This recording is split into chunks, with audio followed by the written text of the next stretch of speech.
Hello बच्चे लोग, this is Ashish and welcome back two plus minus academy. मैं आपका होस्ट एंड दोस्त आज बात करने वाला हूँ चर्चा ग्राफ्स में मॉडुलस फंक्शन की। अब किसी भी एग्जाम की आप बात करो, चाहे वो जेई मेंस हो, बिटसेट हो, एडवांस हो या कोई अदर स्टेट लेवल एग्जाम, अगर ग्राफ्स के ऊपर क्वेश्चन आता है तो 99% प्रोबेबिलिटी होती है कि उसके अंदर मॉडुलस फंक्शन होगा ही होगा। मॉडुलस फंक्शन के साथ में ग्राफ बहुत इंटरेस्टिंग बन जाते हैं, और अगर हमें मॉडुलस फंक्शन का ग्राफ में एप्लीकेशन आता है तो we have an edge over the other students. Edge and edge ही वो एक चीज है जो हमारी रैंक को और बेटर बनाती है, because exam is all about relative marks. तो आज इस पर्टिकुलर सेशन में हम बात करने वाले हैं मॉडुलस फंक्शन ग्राफ को किस तरह से चेंज करता है, मॉड को आप कहाँ कहाँ लगा सकते हो। इसको मैं कंसेप्ट नहीं बोलूंगा, but it is more of a art, right? It is more of a problem solving का टेक्निक जो आप यूज कर सकते हो। तो बेशक मेरे साथ में रहो, मैं पूरी कोशिश करूंगा तुम्हें एक कंसेप्ट को सिखाने का। Stay tune with me, listen to it, follow it, and at the end you will be able to master it as I use it in solving different examples. उसके बाद भी तुम्हें कोई डाउट है, कोई क्वेश्चन है, तो तुम मुझे कमेंट में डाल सकते हो, मुझे मैसेज कर सकते हो। You have all the means to connect to me. So start करते हैं मॉडुलस फंक्शन की कहानी। सबसे पहले स्क्रीन शेयर करते हैं, राइट? सो अभी मॉडुलस फंक्शन का मैं बेसिक डेफिनेशन बताऊं तो I think each one of us knows that modulus function is आपको पॉजिटिव वैल्यू निकाल के देगा। इसका मतलब अगर मेरे पास मान लो कोई मॉड ऑफ एक्स है, मॉड के अंदर एक्स भी हो सकता है, एक्स के अलावा कोई और फंक्शन भी चलेगा, आप कोई भी मैथमेटिकल फंक्शन यहाँ पे डाल सकते हो। सो अगर मॉड एक्स है तो मॉड एक्स क्या हो जाएगा, मेरा आंसर एक्स आएगा अगर एक्स मेरा larger than equal to zero है। मतलब जो भी आपका मॉड के अंदर लिखा है वो पॉजिटिव होना चाहिए, तो आंसर आपका वही फंक्शन आ जाएगा। और अगर वो नेगेटिव होगा तो वो माइनस से मल्टीप्लाई होके बाहर आ जाएगा। This is the basic definition of modulus which each one of us knows कि मॉड एक्स होता क्या है। So mod x at the end करने क्या वाला है, मॉड एक्स हर चीज को पॉजिटिव बनाने वाला है, चाहे वो पॉजिटिव हो चाहे वो पॉजिटिव ना हो। इसका मतलब मॉड एक्स मेरे फंक्शन को क्या करेगा, मॉड एक्स के अंदर जो कुछ भी आपने लिखा है वो उसको पॉजिटिव बना देता है। हमारा एक मिसकंसेप्शन होता है कि मॉड हमेशा वैल्यू को पॉजिटिव बना देगा। वैल्यू मतलब जो भी मेरा फाइनल आउटपुट होगा, फाइनल आउटपुट को वो पॉजिटिव बनाता है अगर आप वाई का मॉड कर रहे हो तो। अब मॉड अलग अलग जगह अलग अलग चीजों का कर सकते हो। उसी पॉइंट को मैं डिस्कस करने वाला हूँ इस पर्टिकुलर सेशन में कि मॉड आप अलग अलग जगह लगाते हो तो आपके आउटपुट्स पे फर्क अलग अलग तरीके से पड़ता है। ऐसा नहीं है कि हमेशा मेरा आउटपुट पॉजिटिव हो जाएगा, डिपेंड्स आपने मॉड कहाँ का लगाया है। वही बेसिक एक गलत फहमी को मैं दूर करने वाला हूँ इस पर्टिकुलर सेशन के अंदर। अब ध्यान से देखो, मेरे पास मान लो कोई भी एक फंक्शन है ना, लेट्स से मेरे पास एक फंक्शन है y is equal to sine X. Simple सा फंक्शन है, हमें सबको पता है साइन एक्स का ग्राफ कैसा होता होगा। सबसे पहले एक बार साइन एक्स का ग्राफ बना लेते हैं हम। अगर मैं एक साइन एक्स का रफ स्केच बनाऊं तो ये ग्राफ कुछ ऐसा दिखता है ना, -1 से 1 के बीच में। This would be zero, this would be pi, 2 pi, 3 pi, right? And यहाँ पे ये -पाई, -2 पाई, इस तरह से ये मेरा y is equal to sine X का ग्राफ हो। ना अब ध्यान से देखिए, मैं मॉड कहाँ कहाँ पे किस किस चीज का कर सकता हूँ। मैं इस क्वेश्चन में आपको एग्जाम में ऐसा देख सकता हूँ, y is equal to sine of mod X. X का मॉड लगा सकता हूँ। मैं आपको ऐसा देख सकता हूँ मॉड ऑफ साइन एक्स, या फिर मैं y का मॉड लगा के देख सकता हूँ। देखो, मॉड तीन अलग अलग जगह हो सकते हैं और इनके मिक्सचर भी हो सकते हैं ना। ऐसे दोनों मॉड भी हो सकते हैं कि आपने एक्स का मॉड भी कर दिया, y का मॉड भी कर दिया।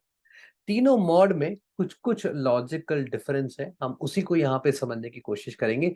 एक बार ये तीन अपन को समझ में आ जाएंगे, फिर आप कितने भी इनके कॉम्बिनेशन बनाते जाओ, मैं समझ पाऊंगा मेरा ग्राफ किस तरह से वहां पे बिहेव करने वाला है। फंक्शन की अगर बेसिक बात अपन समझे, फंक्शन क्या होता है, ये आपका इनपुट होता है, right? X is basically your input. आप अपना इनपुट डालते हो, जो भी आपके पास फंक्शन गिवन होता है। यहाँ में हमारे पास साइन एक्स है, तो इनपुट मतलब जो आप वैल्यू पुट कर रहे हो, 1 2 3 -1 -2, ये इनपुट जब फंक्शन में जाता है तो ये कुछ आउटपुट निकालता है, राइट? ये साइन एक्स कुछ वैल्यू निकालेगा। फॉर एग्जाम्पल, आप एक्स को 30 डिग्रीज पुट करोगे तो ये 1/2 निकाल देगा, 90 पुट करोगे 1 निकाल देगा, -90 पुट करोगे -1 निकाल देगा। फिर जो वैल्यू आएगी वो वैल्यू मेरी वाई कहलाती है ना। तो इस तरह से अलग अलग मैं यहाँ पे मॉड लगा रहा हूँ, तो समझो एक्स आपका इनपुट है, साइन एक्स आपका आउटपुट है, और वो वैल्यू वाई के बराबर हो जाती है। सबसे पहले वाले ग्राफ में क्या होगा, मैं यहाँ पे क्या बोलना चाह रहा हूँ कि आप जब अपना इनपुट पुट करोगे ना, तो मैं उस इनपुट पे ये मॉड लगा रहा हूँ। मतलब अगर आपने 1 पुट किया तो कोई दिक्कत नहीं है ना, मॉड एक्स 1 ही निकालेगा। तो 1 पे मेरे को वही वैल्यू आती है जो साइन 1 की आती होगी, 2 पे मेरे को वही वैल्यू आएगी जो साइन 2 की वैल्यू आती थी। मतलब अगर एक्स पॉजिटिव होगा तो यहाँ पे मुझे कोई फर्क नहीं पड़ने वाला, बिकॉज मॉड पॉजिटिव वैल्यू को तो चेंज ही नहीं करा पाता है। इसका मतलब एक्स अगर आप पॉजिटिव पुट कर रहे हो, मतलब अगर मैं पॉजिटिव एंगल पुट कर रहा हूँ, तो मेरे ग्राफ पे कोई फर्क नहीं पड़ने वाला है। इसका मतलब यहाँ पे मेरा ग्राफ कैसा होगा, देखो समझो। जैसा मेरा एक्स पॉजिटिव के लिए साइन एक्स का ग्राफ था, अभी भी मेरा ग्राफ वैसा ही रहेगा। इसका मतलब पॉजिटिव वाला ये ग्राफ है, तो मेरा ग्राफ पॉजिटिव में जैसा है अभी भी वैसा ही रहेगा, चेंज ही नहीं करेगा। जैसे ही मैं एक्स को माइनस डालता हूँ, फॉर एग्जाम्पल ऐसे -1 डाल रहा हूँ, तो मॉड एक्स क्या करेगा, उसको 1 बना देगा। तो आप अगर कोई नेगेटिव एंगल डाल रहे हो तो आपकी वैल्यू उतनी आएगी जितनी पॉजिटिव के लिए आ रही थी। तो अगर मैं -π/2 पुट करूंगा तो मुझे आंसर कितना आ रहा होगा, जितना π/2 पे आ रहा था। मतलब ये फंक्शन मेरा इवन बन गया ना। π/2 पे तो ये आ रहा था, मतलब -π/2 पे सेम वैल्यू आ जाएगी। π/4 पे जो पहले आ रही थी वही वैल्यू आ जाएगी। तो जैसा ग्राफ मेरा एक्स पॉजिटिव के लिए था वैसा एक्स नेगेटिव के लिए बन जाएगा। बिकॉज आपको नेगेटिव एक्स के लिए वही वैल्यू मिल रही है ना जो पॉजिटिव एक्स के लिए आ रही थी। इसका मतलब क्या मैं ऐसा बोल दूं कि वाई के अबाउट मेरा ग्राफ मिरर इमेज बन जाएगा? बिल्कुल सही बात है, तो ग्राफ का मिरर इमेज बना दो। राइट, ये बन जाएगा आपका, अगर आप यहाँ पे एक्स का मॉड कर देते हो तो। नाउ सेकंड, ये वाला ग्राफ। ये वाला graph is the most common, जो हम हमेशा सोचते हैं कि मॉड अगर लगेगा तो ग्राफ का क्या हो रहा होगा, वो बीच वाला केस है। यहाँ पे क्या हो रहा है, मैं एक्स को चेंज नहीं कर रहा हूँ, जो मेरा इनपुट जा रहा है फंक्शन में, I am not changing that input. Sign X की जो वैल्यू आ रही है मैं उस वैल्यू को चेंज कर रहा हूँ। ठीक है, साइन एक्स की जो वैल्यू आ रही है वो वैल्यू चेंज होगी। इसका मतलब साइन एक्स अगर पॉजिटिव आ रहा होगा तब तो वाई मेरा उतना ही होगा जितना पहले साइन एक्स में हो रहा था। क्योंकि अगर साइन एक्स की वैल्यू पॉजिटिव, एक्स नहीं, मैं साइन एक्स की वैल्यू पॉजिटिव की बात कर रहा हूँ, अगर साइन एक्स की वैल्यू π/2 आ रही थी अभी भी π/2 आएगी। अगर साइन एक्स की वैल्यू 1 आई तो अभी 1 आएगी। साइन एक्स की वैल्यू π/2 कभी आ सकती है, बाय द वे? नहीं आ सकती, राइट। साइन एक्स हमेशा -1 से 1 के बीच में वेरी कर रहा होगा, और π/2 कितना हो जाता है, पाई होता है 3.14। सो π/2 हो जाएगा 1 से बड़ा, तो साइन एक्स कभी π/2 नहीं आ सकता है। साइन एक्स π/4 जरूर आ सकता है ना, साइन एक्स π/6 जरूर आ सकता है, π/2 नहीं आ पा रहा होगा। खैर एनीवेज, साइन एक्स हमें मालूम है -1 से 1 के बीच की वैल्यू निकालता है। तो अगर साइन एक्स की कोई भी वैल्यू आ रही है जो 0 से 1 के बीच की आ रही है, तो अभी भी मेरा मॉड क्या करेगा, उस वैल्यू को चेंज ही नहीं कर पाएगा। तो साइन एक्स जब मेरा पॉजिटिव है, मेरा आंसर अभी भी वैसा ही रहेगा। साइन एक्स मेरा पॉजिटिव कहाँ कहाँ है, इस ग्राफ में देखो, साइन एक्स की वैल्यू चेक करो, साइन एक्स पॉजिटिव यहाँ है, 2π से 3π में है, 4π से 5π में, -π से -2π में साइन एक्स मेरा पॉजिटिव आ रहा है। तो अगर साइन एक्स पॉजिटिव है, मतलब आपका जो आउटपुट आ रहा था वो पॉजिटिव आ रहा है, तो आपका ग्राफ अभी भी वैसा ही रहेगा। अगर ये नेगेटिव आ गया, फॉर एग्जाम्पल साइन एक्स आ गया -1/2, तो ये क्या करेगा, उसको पॉजिटिव कर देगा। मतलब यहाँ जो नेगेटिव में वैल्यूज आ रही थी अब उनकी वैल्यूज पॉजिटिव हो जाएंगी। तो मेरे पास क्या होगा, ये नीचे वाला ग्राफ जो है वो यहाँ ऊपर आ जाएगा। तो मेरे पास इस तरह से एक पीक्स बन जाएंगे। ये हुआ मॉड साइन एक्स, कि आपने पूरे फंक्शन का मॉड किया तो क्या होगा, जहां आपका फंक्शन नेगेटिव हो रहा था वो अब ऊपर आ जाएगा। तीसरा वाला फंक्शन क्या है, देखो ये थोड़ा और इंटरेस्टिंग है। मैंने क्या करा, एक्स के साथ तो खेला ही नहीं, मैंने वाई का ही मॉड कर दिया। तो वाई का मॉड करने से क्या फर्क पड़ेगा, सिंपल सी बात बताता हूँ। मान लो mod x is equal to 2, तुमसे कोई ये एग्जाम एग्जाम में क्वेश्चन पूछता है, तुम क्या बोलोगे, सर एक्स +-2 होगा। सिंपल सी बात है, अगर मॉड एक्स 2 है तो एक्स कितना होगा, +-2। अगर मॉड एक्स -3 है तो तुम्हारा आंसर क्या होगा कि सर नो सॉल्यूशन, पॉसिबल ही नहीं है ना, बिकॉज मॉड एक्स नेगेटिव कैसे आ जाएगा। अब सोच के देखो, अगर मेरा साइन एक्स नेगेटिव आ गया तो mod Y is equal to negative quantity, possible ही नहीं है। इसका मतलब जब साइन एक्स नेगेटिव आ रहा होगा तो मेरा ग्राफ ही नहीं बनेगा, क्योंकि पॉसिबल ही नहीं होगा ना यहाँ पे। तो साइन एक्स नेगेटिव कब आता है, देखो साइन एक्स मेरा नेगेटिव यहाँ आ रहा है पाई से 2π में, 3π से 4π में, 0 से -π में। तो अगर साइन एक्स की वैल्यू नेगेटिव आ जाएगी तो mod Y is equal to negative value not defined. इसका मतलब मेरा ग्राफ ही डिफाइन नहीं हो पा रहा होगा इस पर्टिकुलर रेंज में। और अगर साइन एक्स पॉजिटिव आएगा, for example it's sine x half आ गया, तो mod Y is equal to half, मतलब वाई की दो वैल्यूज आ जाएंगी, कौन कौन सी, -12 एंड +12।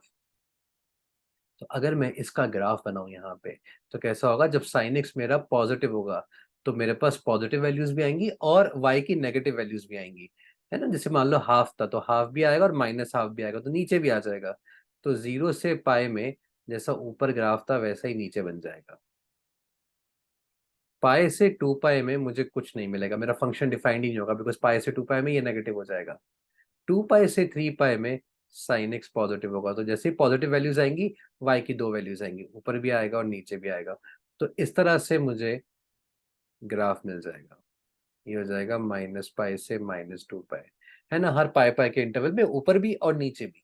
और बीच में मुझे नॉट डिफाइंड हो जाएगा, पाई से 2 पाई, 3 पाई से 4 पाई, 0 से -पाई, -2 पाई से -3 पाई, यहाँ फंक्शन डिफाइन नहीं होगा। तो ये हो जाता है जब आप y का मॉड कर देते हैं, है ना। अब देखो इन्हीं कंसेप्ट को मैं अलग अलग ग्राफ्स को बनाने में यूज करता हूँ। एक एग्जांपल लेते हैं। फॉर एग्जांपल लेट्स से किसी ने मुझे बोला mod of log of mod x का ग्राफ बनाना है।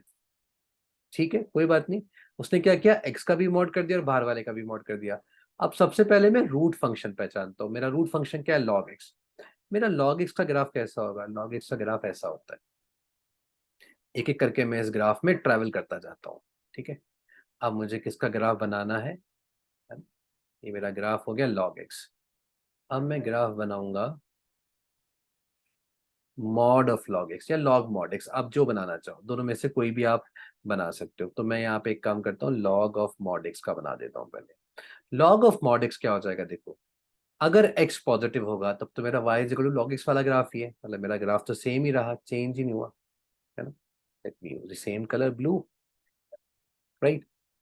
और अगर मेरा x नेगेटिव हुआ, देखो log x, ये ग्राफ तुम्हारा किसका है, y is equal to log X का। log x में x नेगेटिव नहीं हो सकता है, डिफाइंड ही नहीं होगा ना अभी। लेकिन यहाँ पे देखो मेरा x नेगेटिव भी हो सकता है बिकॉज आपने x का भी मॉड कर दिया है। तो जैसा पॉजिटिव के लिए था वैसा ही ग्राफ मेरा नेगेटिव के लिए भी बन जाएगा। तो ये मेरा ग्राफ बन गया y is equal to log of mod x का। अब मैं यहां से ग्राफ किसका बनाऊंगा, मॉड का। अब आप क्या कर रहे हो, आप इसका मॉड कर रहे हो, है ना। एक एक करके आप स्टेप बाय स्टेप उस ग्राफ तक पहुंचते जाओ। अब आपने इस वैल्यू का मॉड कर दिया, इस वैल्यू का मॉड कर दिया, मतलब जब log of mod x negative आ रहा होगा तब वो उसको पॉजिटिव बना देगा। जब वो पॉजिटिव आ रहा है तो मेरा ग्राफ सेम रहेगा। ये देखो यहाँ तो ये पॉजिटिव आ रहा है, तो ये ग्राफ तो मेरा एज इट इज ही रहेगा, चेंज ही नहीं करेगा। ठीक है, ये वाला ग्राफ जो नेगेटिव आ रहा था, अब ये ग्राफ मेरा पॉजिटिव हो जाएगा, है ना। इसकी मिरर इमेज निकाल दो, सेम कहानी यहाँ पर होगी। ये ग्राफ मेरा नेगेटिव था और ये ग्राफ मेरा, सॉरी ये तो मेरा पॉजिटिव था, जो नीचे नेगेटिव था उसकी मैंने मिरर इमेज निकाल दी। ये ग्राफ दोनों सिमेट्रिक रहेंगे, है ना। अभी मेरी ड्राइंग में थोड़ा सिमेट्रिक तुम्हें शायद ना दिख रहे हो, but these two graph would be symmetric. So that is what the mod will do. अगर मैं यहाँ पे y का भी मॉड कर दूं तो क्या हो जाएगा, जैसा ग्राफ ऊपर है वैसा ही ग्राफ मेरा नीचे भी बन जाएगा, राइट। तो ये मेरा ग्राफ किस चीज का आया अभी, y is equal to log of mod X whole mod. y का भी मॉड कर दोगे तो ऐसा ही ग्राफ नीचे भी बन जाएगा, है ना, इधर भी और इधर भी। सो आई होप अब तुम्हें समझ में आया होगा कि किस तरह से अपन मॉडुलस फंक्शंस के साथ में ग्राफ में खेलते हैं। I would be coming with more sessions on graph in the coming time. Till then, you guys can enjoy and have fun. We'll meet pretty soon. Thank you so much, guys. Keep subscribing and make sure you share these videos if you find them handy. Thank you so much, guys.